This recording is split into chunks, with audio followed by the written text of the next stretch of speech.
அனைவருக்கும் வணக்கம். இன்னைக்கு நம்ம பார்க்க போகிறது இன்னொரு ஈஸியான வத்தல் ரெசிபி, பொரி வடாம். இது வந்து பெங்களூரில் ரொம்ப ஃபேமஸ்.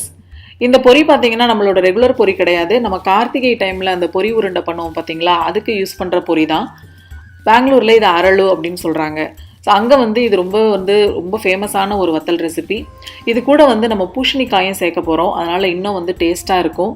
வாங்க எப்படி பண்ணுறதுன்னு பார்க்கலாம். பொரிவடாம் செய்கிறதுக்கு தேவையான பொருட்கள்: கார்த்திகை பொரி 4 கப். இது வந்து ரெகுலர் பொரியிலையும் செஞ்சு பார்க்கலாம். நானும் செஞ்சு பார்க்குறேன், எப்படி இருக்குன்னு நம்ம வந்து செக் பண்ணிக்கலாம். பட் அங்கே வந்து இதை கார்த்திகை பொரி தான் யூஸ் பண்ணுறாங்க. ஜவ்வரிசி 1/4 கப், வெள்ளை பூசணி 1 கப், வெங்காயம் 1/2 கப் பொடியாக நறுக்கியது, ஜீரகம் 3 டீஸ்பூன், கருவேப்பிலை சிறிதளவு, பெருங்காயம் 1/4 டீஸ்பூன், பச்சை மிளகாய் 5லிருந்து 6, இல்லைன்னா காரத்துக்கு தகுந்த மாதிரி, உப்பு தேவையான அளவு. ஜவ்வரிசியை 5லிருந்து 6 மணி நேரம் வந்து நல்லா ஊற வைக்கலாம். என்னடா இவ்வளவு இருக்குன்னு பார்க்காதீங்க. இது வந்து நான் ஜவ்வரிசி வத்தல் பண்ணோம் இல்லையா, அதுக்கு வந்து ஊற வைக்கும் போது நான் பொரிவடாம் பண்ணுறதுக்கும் ஒரு 1/4 கப்பு தனியாக எடுத்துட்டேன்.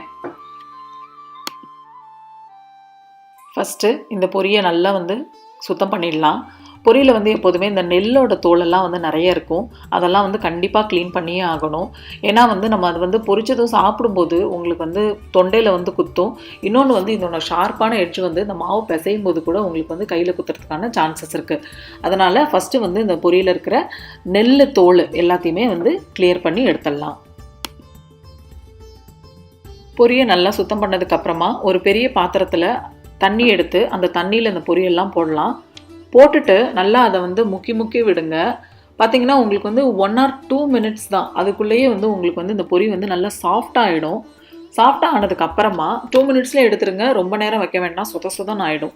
அதனால் நல்லா ஒரு 2 minutes கழித்து அந்த பொரியை தண்ணியிலேருந்து கையில் எடுத்து நல்லா பிழிஞ்சு இன்னொரு பாத்திரத்தில் போடலாம். நல்லாவே பிழிஞ்சிடுங்க, பிகாஸ் தண்ணி வந்து நிறைய இருக்கணும்னு அவசியம் இல்லை பிசைகிறதுக்கு. ஸோ நல்லா தண்ணியை வந்து பிழிஞ்சிட்டு இன்னொரு பாத்திரத்தில் இந்த பிழிஞ்சதை எடுத்துடலாம். பொரியை நல்லா புழிஞ்சு எடுத்தாச்சு. இப்போது பூசணிக்காவையும் பச்சை மிளகாவையும் சேர்த்து நம்ம அரைக்க போகிறோம். பூசணிக்காவை அலம்பிட்டு தோல் சீவிட்டு அது கூட பச்சை மிளகாய் சேர்த்து அது கூடவே உப்பும் கொஞ்சம் சேர்த்துக்கலாம். சேர்த்துட்டு நல்லா மையாக அரைச்சிருங்க. ஒன்று இதை வந்து நல்லா நைஸாக அரைக்கலாம், இல்லைன்னா தோல் சீவினதுக்கப்புறமா நீங்கள் இந்த கேரட் துருவுறதை வச்சு நல்லா துருவியும் எடுக்கலாம், அதுவும் நல்லாயிருக்கும். ஸோ இது வந்து நான் வந்து துருவுறது வந்து கொஞ்சம் டைம் எடுக்குங்கிறதுனால நான் இந்த மாதிரி நல்லா நைஸாக அரைச்சிட்டேன்.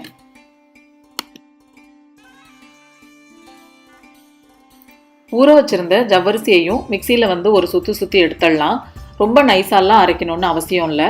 இப்போது அரைச்சி வச்சுருந்த அந்த பச்சை மிளகா பூசணிக்காய் விழுது ப்ளஸ் இந்த ஜவ்வரிசி விழுது ரெண்டையுமே நம்ம வந்து இந்த பொரியில் சேர்த்துடலாம்.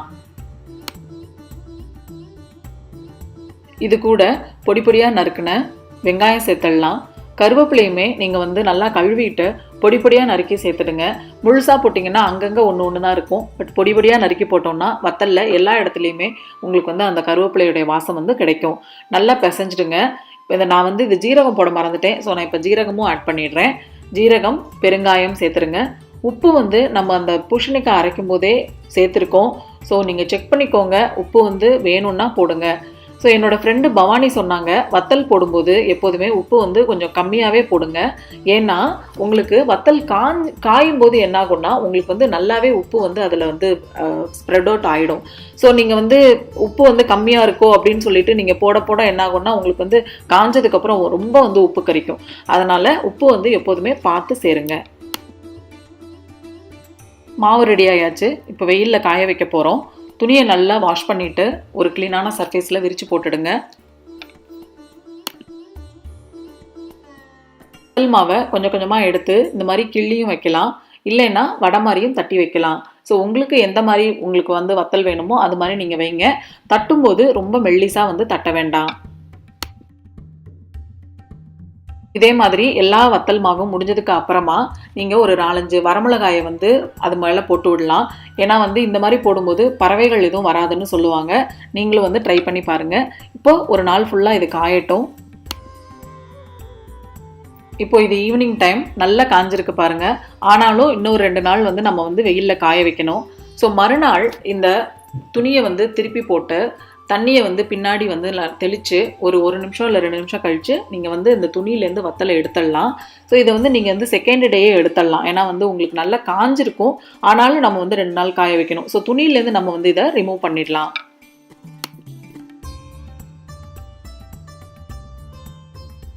துணியிலேருந்து இந்த வத்தலை வந்து ரிமூவ் பண்ணிவிட்டு தட்டில் காய வைக்கும்போது நீங்கள் மேல் பக்கமாக வைக்காமல் திருப்பி அடிப்பக்கத்தை வந்து மேல் பக்கம் வச்சு காய வைக்கணும். ஸோ ஏன்னா அடியில் பார்த்தீங்கன்னா உங்களுக்கு வந்து அவ்வளோ நல்லா காஞ்சிருக்காது.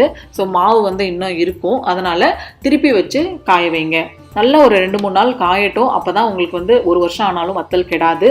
தண்ணி கொஞ்சம் இருந்தால் கூட உங்களுக்கு வந்து ஃபங்கஸ் வந்துடும், பூஷான் பிடிச்ச மாதிரி ஆகிடும். அதனால் நல்லாவே வந்து 2-3 நாள் நல்லா மொடமொடன்னு காய வச்சு எடுக்கணும். துணியிலேருந்து எல்லா வத்தலையும் எடுத்தாச்சு. இந்த மாதிரி ஒரு பெரிய ட்ரேயில் போட்டு வத்தலை வந்து திருப்பி போட்டு காய வைங்க. நல்ல ஒரு 2 நாள் காயட்டும். நல்லா 3 நாள் வெயிலில் காய வச்சு எடுத்துட்டேன். நல்லா காஞ்சாச்சு. இப்போது இதை ஏர்டைட் கண்டெய்னரில் போட்டு வச்சிடலாம். எப்போ உங்களுக்கு வத்தல் வேணுமோ அப்போ கொஞ்சம் கொஞ்சமாக எடுத்து நீங்கள் ஃப்ரை பண்ணிக்கலாம். நான் முதல்ல சொன்ன மாதிரி ஈர கையோட வத்தலை எடுக்காதீங்க, கெட்டு போயிடும். இந்த ரெசிபி வந்து எனக்கு என்னோடய ஃப்ரெண்டு அஞ்சனா கொடுத்தது. ஸோ அவங்க என்ன சொன்னாங்கன்னா, நீங்கள் வந்து வெங்காயம் போடுறதுனால வத்தல் பொரிக்கும் போது ப்ரௌனாக கிடைக்கும். உங்களுக்கு வந்து ஒயிட்டாக வத்தல் வேணும்னா பூசணிக்காய் மட்டும் சேர்த்தா போதும், வெங்காயம் சேர்க்கணுன்னு அவசியம் கிடையாது. இல்லை நீங்கள் தனித்தனியாக 2 பார்ட்டாகவும் பிரித்து நீங்கள் சேர்த்துக்கலாம். ஒரு கடாயில் எண்ணெய் காய வச்சு வத்தலை வந்து நம்ம பொரிக்க ஸ்டார்ட் பண்ணலாம். கடாயில் எண்ணெய் வைக்கும்போது ரொம்ப கம்மியாக எண்ணெய் வைங்க. வத்தல் பொரிக்கிறதுக்கு தேவையான அளவு மட்டும் எண்ணெயை எடுத்துக்கோங்க.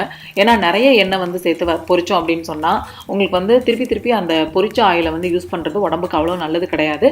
அதனால் எப்பொழுதுமே வத்தல் பொரிக்கும்போது கொஞ்சமாக எண்ணெய் சேர்த்து பொரிங்க. ஸோ தட் நம்ம வந்து அந்த எண்ணெயை வந்து நம்ம வந்து கீழே ஊற்றிடலாம். இப்போ வந்து வத்தல் ரெடி ஆயாச்சு. ஆயில் சவுண்டு வந்து ஸ்டாப் ஆனதுக்கப்புறம் நீங்கள் அதை ஆயிலேருந்து எடுத்துடலாம். எடுத்து ஒரு டிஷ்யூ பேப்பரில் போட்டுட்டிங்கன்னா அந்த எக்ஸஸ் ஆயிலை அது வந்து ரிமூவ் பண்ணிடும். இப்போ நம்மளோட பொரி வடாமஸ் ரெடி. இந்த வடாம் ரொம்ப ஈஸி பண்ணுறதுக்கு. நீங்களும் செஞ்சு பாருங்கள், எனக்கு எப்படி இருக்குன்னு சொல்லுங்கள். என்னோட மற்ற ரெசிபிகளையும் மிஸ் பண்ணாமல் பார்க்குறதுக்கு கௌஷிஸ் கிச்சன் சேனலுக்கு மறக்காமல் சப்ஸ்கிரைப் பண்ணுங்கள். தேங்க்யூ ஃபார் வாட்சிங்.